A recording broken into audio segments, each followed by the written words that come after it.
afternoon, everyone. This is Jared Rand, and welcome to the Global Guided Meditation Call for Tuesday, January 28, 2025, after 3:15 p.m. Eastern. We'll be having a Time for Change call tomorrow night, and we're going to clear things up. There's some people that are confused about stuff that's happening, and to what depth will it affect the people. And we're not talking about things that are doomy and gloomy and negative. Right now on this planet, we all use tender, money to do things, to pay for things and process, and it's actually manual because it's an analog. You could hold gold, silver, and you've got gold-backed currency, and you use it, and you have faith in it because you have something that's organic, something that represents it. You use paper, as I said to everybody a long time ago. The only reason we use paper is because it got difficult to carry around gold and silver whenever we wanted to make purchases for anything years ago. And that's how banks got started. So we would, as a people, we would take our gold and silver and we'd put it, mostly gold, and we would put it in storage. Somebody had a storage facility of some kind, and so they would keep the money, the gold, silver, and then we would use paper, right, to I owe you, I owe you this, and so then we would go and then pay them in gold and silver. So we would use paper to alleviate the weight of carrying silver and gold coins in our pockets. Which made a lot of sense. That's how it all started. It was just convenience. But our relationship with money on this planet, what do you think? Is it healthy? Is it good? Is your relationship with money really good? Rather than saying you don't have enough and why all these other things that you focus on that detract from the energy of money. So you ask yourself, what is your relationship in this very now? Are you just barely on speaking terms, distant acquaintances who never connect, or are you best friends with money? We're not talking about how much you have, okay? It's just in general. Many people who have unhealthy relationships with money are holding themselves back from manifesting the kind of lifestyle and freedom they desire and deserve. Everybody on this planet deserves the best of everything. If your relationship with money was like a relationship you had with another being, what kind of relationship would you like to have? Okay, pretty good question. How would you like to feel about the money that is in your life now and the money that is yet to come? It's real important. Not a lot of time is spent on this for people on the planet, but relationships are with everything. And it depends on how you are with your relationship with whatever it is. Imagine for a few moments that you can see, feel, and experience money as if the money that's in your life now were a real live human being. What would they look like? How old are they? And how are you treating Mr. or Ms. Money? Are you needy or demanding in any way? Do you often feel like you have to have more of you? Or you never see enough of you? And we're talking about the money, the analogy. Or do you have a fairly healthy relationship with Mr. or Miss Money? Yet you don't really trust that they will always be abundant when you are in need of it. Either way, it's important to evaluate and understand what your current relationship is with money. One very important thing to comprehend is that Money is just pure divine energy. It's what it is. The divine God source is in every atom and molecule in this universe, so it is definitely found in those electrons in your bank account. And when you realize that it is truly pure conscious energy, it will form into whatever you want it to be. So for now, let's imagine that you are best friends with your money. What does this relationship feel like for you? See what it takes to receive your best friend's trust in you and your trust in them. We're talking about money. Trust that this being is going to be there for you when you need them and that they will do whatever they can to support you.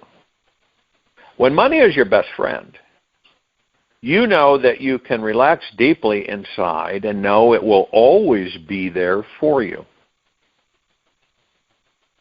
When you can truly let go and trust money, you'll see that it is always supporting you no matter what occurs in your life. The interesting thing is that this element of truth shifts your vibration and allows even more money to pour into your bank account or wherever. When you're best friends with someone, you truly respect, honor, and appreciate them for who they are. You do not try to change them. You always focus on what you appreciate about them instead of what you dislike. See yourself now walking hand in hand with money.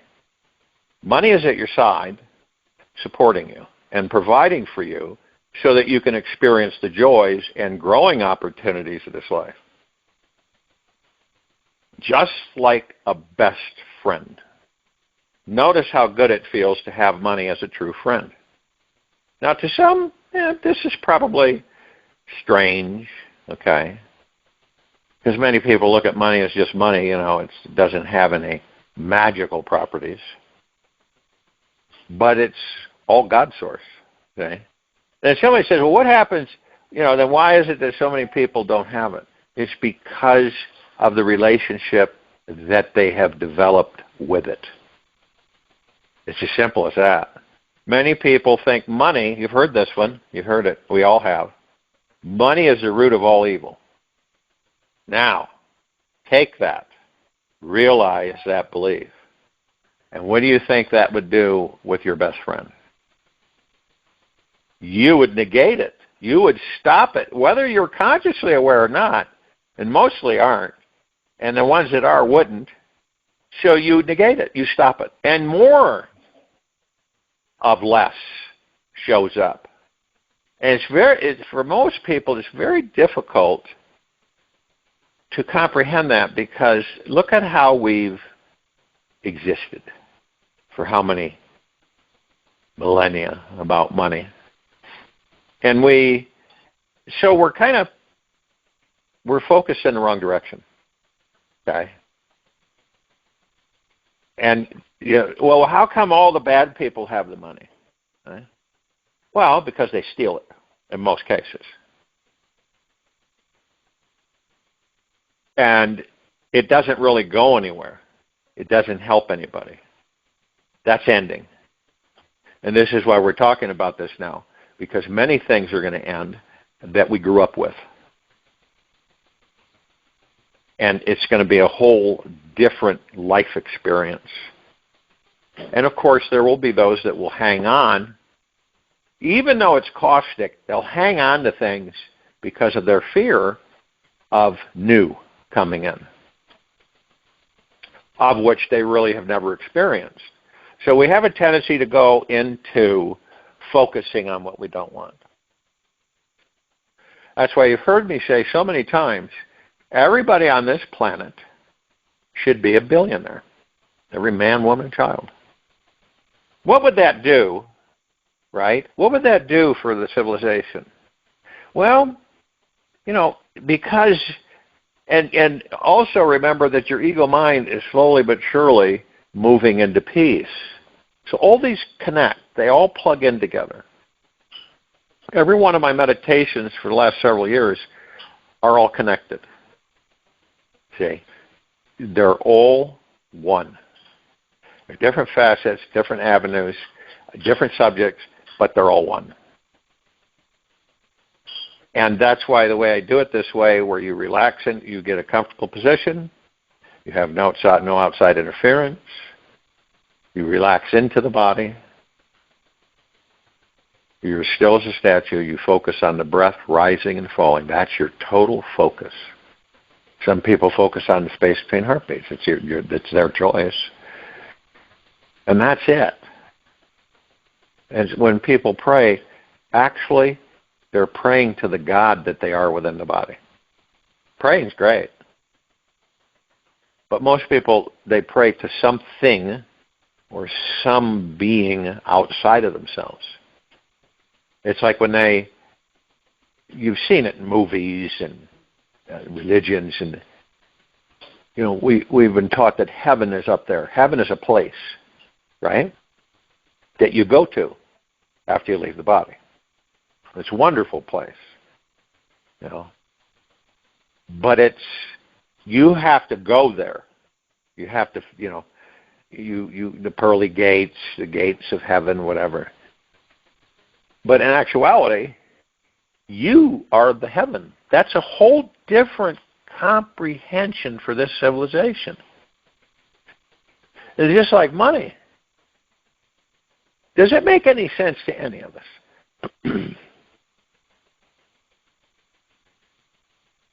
that any of us have lack of money? Is there any reason for it? No, there really isn't. Okay. When you have people that focus are worried, right? Are they going to have enough to pay rent? Are they going to have enough to buy food? Are they going to have enough to pay these bills? And they stress about it. And it's on their mind. They focus, and not all the time, but they go to it quite a bit. And so what they're doing is they're sending their energy into a direction of things they don't want. And what happens? They get it. And then they get upset because they look at everything and say, they ask why it's happening to them. What did they do to deserve this? They didn't do anything. They manifested it into their lives.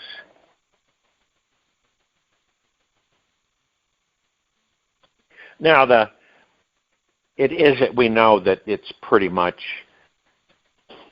regular course for most people to be in that emotional place with money.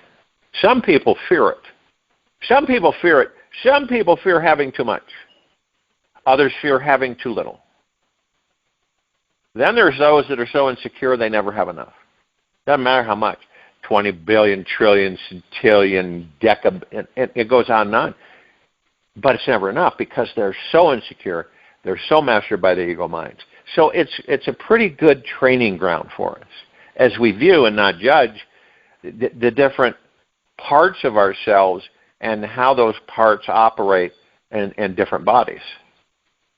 And so when you look at money, and you can do this as often as you choose, you spend maybe 5-10 minutes and you open up your heart to feeling a healthy, abundant relationship with money. And then you begin practice knowing and having a special place in your heart for money that feels good. It feels good, right? It feels good, trusting, and supportive of you and your life's journey. And the more trust you can grow in your relationship with money, the easier it becomes to manifest the material life you deserve. You practice feeling that money is pure divine energy and see how good it feels to imagine having an abundance of it in your life to share with others. So you could say, throughout each day this week, if any fearful, limiting, doubtful, or negative thoughts about money arise, all you got to do, just say no thank you. And refocus on what your trusting relationship with money is like. You can relax into knowing that the perfect amount of money will always be there for you, no matter what happens, all throughout your life, your entire life. Now imagine having that feeling and that perspective. Now I know, see, there's that insecurity because ego mind. Remember, the ego mind is very insecure. It's never satisfied because it's so insecure, so it always wants. You ever notice that? You know that the ego mind's in charge in the moment when you get something, you have something, you're very happy, you feel really good. But then other things come in, you know what I mean? Then you want something else, or you want this, and there's nothing wrong with that. It's just that the ego mind is guiding us. What happens in heart-mindedness? This is a difficult comprehension. You already have it. You already have it. And all you're doing is manifesting it. So it's like this big store you walk into. It's your store. Got everything in it you can imagine. Okay? Just all floor to ceiling. Whatever it may be. House, cars, clothes, whatever. Especially super good health. It's all there. It's yours. See? So you go and you reach and you try to pull something off the shelf. But it's cemented. It almost feels like it's cemented because you can't pull it into your world and use it yet. So you manifest it through meditation. You know, why is that? Because we are so guided by the ego mind. The only way to purely manifest something for ourselves or others, focusing on what you want, but it's the meditation, like we do every day. You move yourself into the now. You go into the heart mind. All you're doing is leaving the ego mind alone. It's there, okay? But it can't be in the now. It doesn't exist in now. It only exists in yesterday and tomorrow. Now we all know that yesterday is gone. Okay? Have you ever, let's just say, let's say you're in a relationship, okay? And it doesn't work out. And you go forward life and everything. And then something happens and you say, I wonder if have they changed any? So you hook back up with whoever. It seems kind of nice, right? Wow, they don't seem this is kind of nice. But then you start getting this feeling, and then as you're with them more, the same things are there. And it's weirder, it's different. So you realize that you can't go back. You really can't. And that's why it's designed that way. Because we would spend a lot of our times going back, seeing if we could fix things and stuff. Boy, what a mess that would be. So it makes us who we are. It's part of our journey. And we manifest it. We manifest every smidgen of it. Most of us don't know that. Nor do we have the confidence, faith, or trust in ourselves to embrace it.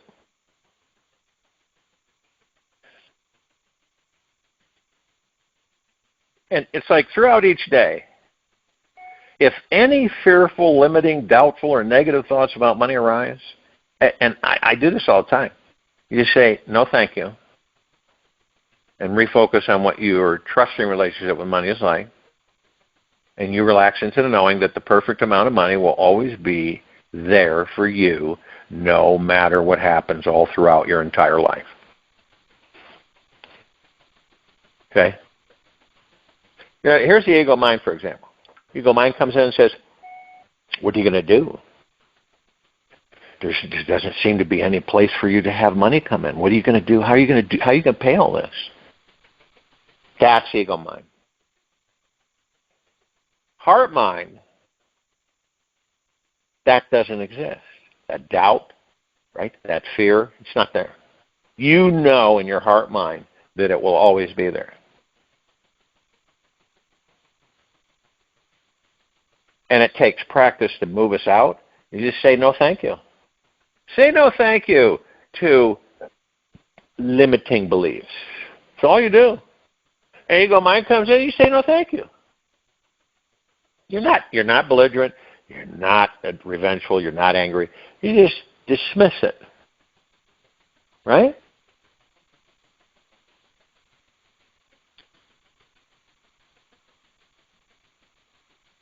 And this habit forms into a feeling of lightness and zero agitation. If you have zero agitation, money's abundant, will always be there. The universe is always there, supporting you. Isn't it interesting? Probably many of you have experienced this. You're thinking about something, right? You're focused on it. Something that it might be something really valuable and important to you. And you have a picture, right? You have this, you have visualized something for you. This is how this, and this. And you send it out to the universe. Now, bit of time goes by. Could be a year, could be a month, a week, a day, whatever. And so something's delivered to you. It's very familiar. And you notice things about it, and you go, this is what I wanted. But yet it's different. It's not exactly what I wanted. In fact, and as you embrace it more, you go, it's better than what I wanted. And you may ask, why is that? Why didn't my manifestation bring me exactly what I was asking for? The universe knows better, knows you better than you know yourself. And as you embrace what you manifested, it starts to show up. You go, now I know why the universe brought it in this way, and why it's different over here, and this is a little bit different here. This is spot on here. And you go, this is great. So then when you send out a request to the universe, you don't have any attachment, you don't have any expectations. You just know it will come. And it's not like you're saying, it better come this way. You're just saying, I know it'll come, and I know it will be absolutely fabulous. That's it. Okay? And you manifest it.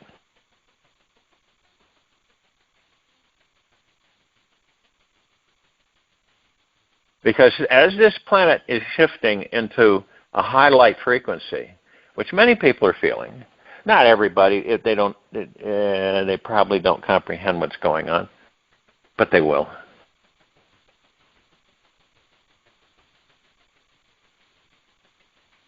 You are neither consciousness nor its content. You are the timeless source, the supreme reality. Trust that. Nisargadatta. That is absolutely spot on. Ask yourself this question. How often are you concerned or worried about your future? You may not be aware of it.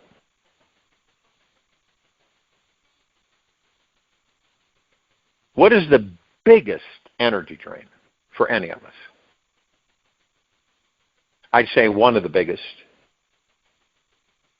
It drains people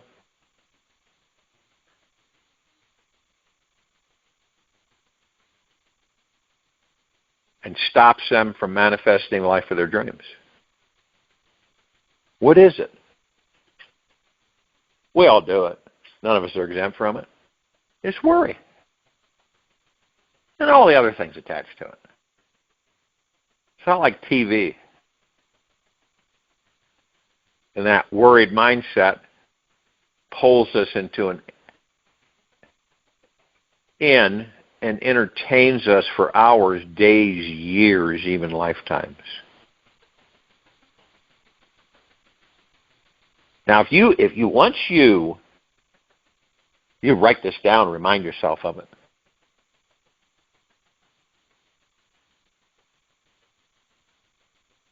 And this is key. We always break this stuff down. Worrying is praying for what you do not want to manifest, and is exactly how you create what you do not want in your life. That's heavy duty.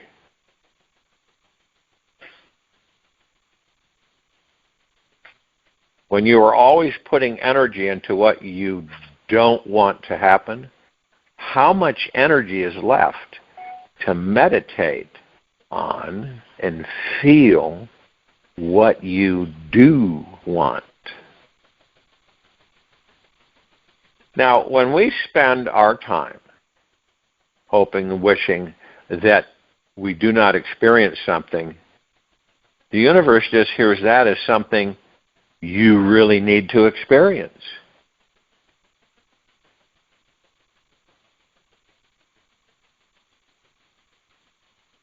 What causes that for us? What's the nucleus? What's the root of that? Because everybody does it on this planet. Well, it stems from not trusting your personal connection to this universe. There we go, trust again. It is created from being attached to some positive and negative idea about a future situation. Now, our mind, it is attached to the thought that it will not happen the way you think it should. So the mind's already doing its thing, already questioning, oh, it's not going to happen the way I want it to happen. And then all this other stuff's pouring in.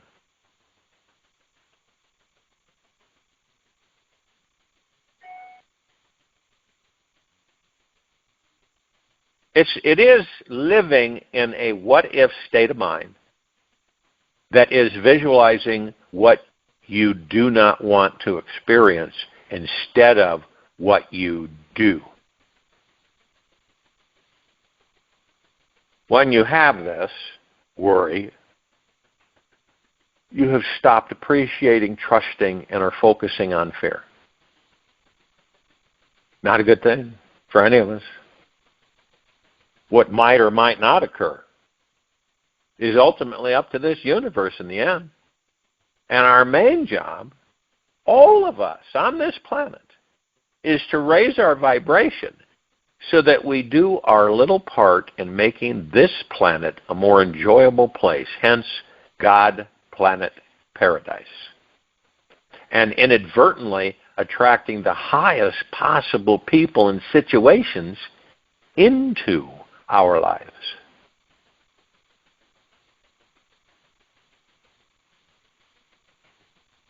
I've often talked about bicameralism on this planet. I've given everybody examples that they have seen for themselves, have watched for themselves, so they know it's not smoke and mirrors. And worry is caused from a lack of consciousness, which can be shifted with a little mental discipline and focus.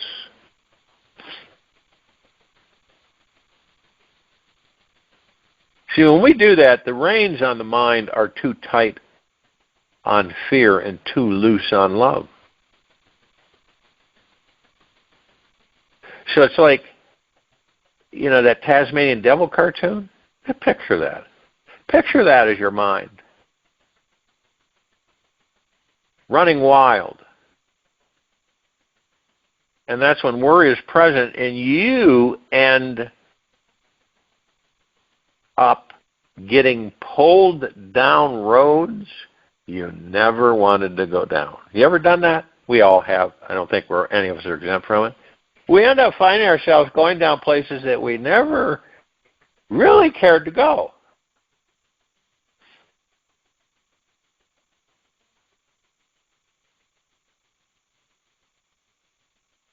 when you have been practicing, you could call it a fine art of worrying for years, you may be numb to passion, pleasure, and freedom. Have you ever met anybody that you kind of sense it? We all sense things with each other. You kind of sense the fact that, man, they seem like a nervous wreck, right? Because they've done it so long. They're like in this zombie zone. Now, some people recognize this, and they simply need to do one thing. Pull back on the reins of your mind. Steer that Tasmanian devil cartoon guy back to a relaxed state. And you do that by staying focused on one thing, trust, and feeling the positive outcome you really want. You know what's interesting? You're the only one that knows what you want. Now, some people say, oh, I don't know what I want. It's because you're surfacing it. You go deep inside, go into meditation, like we do every day, and just ask yourself, what do I really want? And focus on one thing, not 100.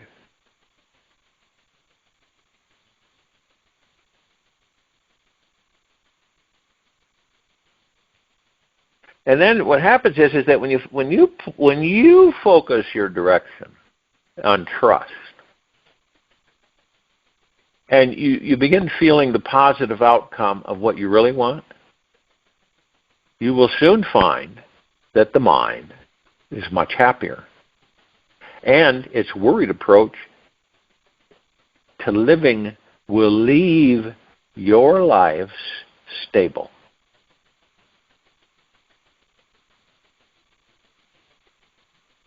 This universe, it knows what it's doing.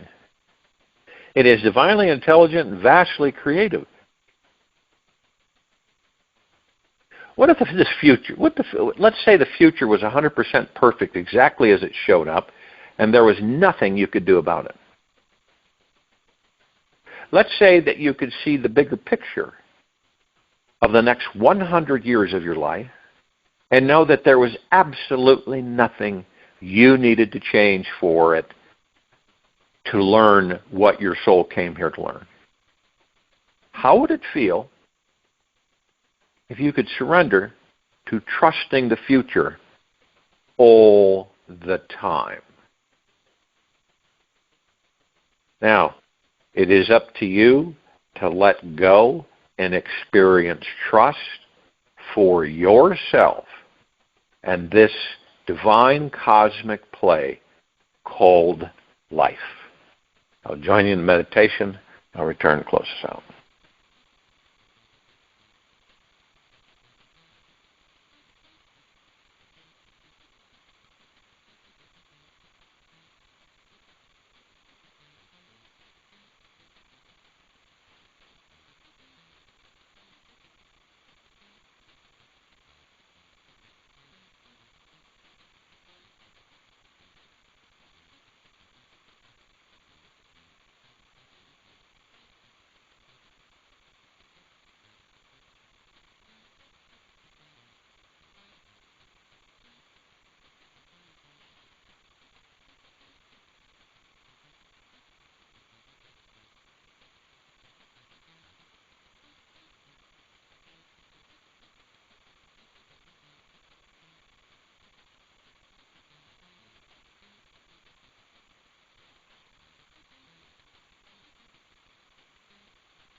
Take an easy and slow breath in through the nose,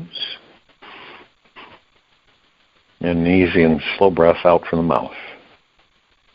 Remain still, relaxed into your body. Focus on your breath rising and falling.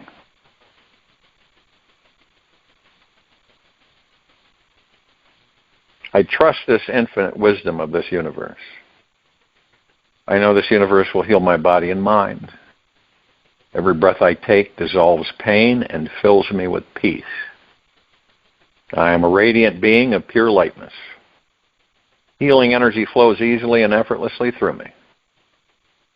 I release all resistance to healing. I embrace the source of love within me. My body is strong, resilient, and designed to heal itself. Pain is temporary. My true nature is eternal peace and joy.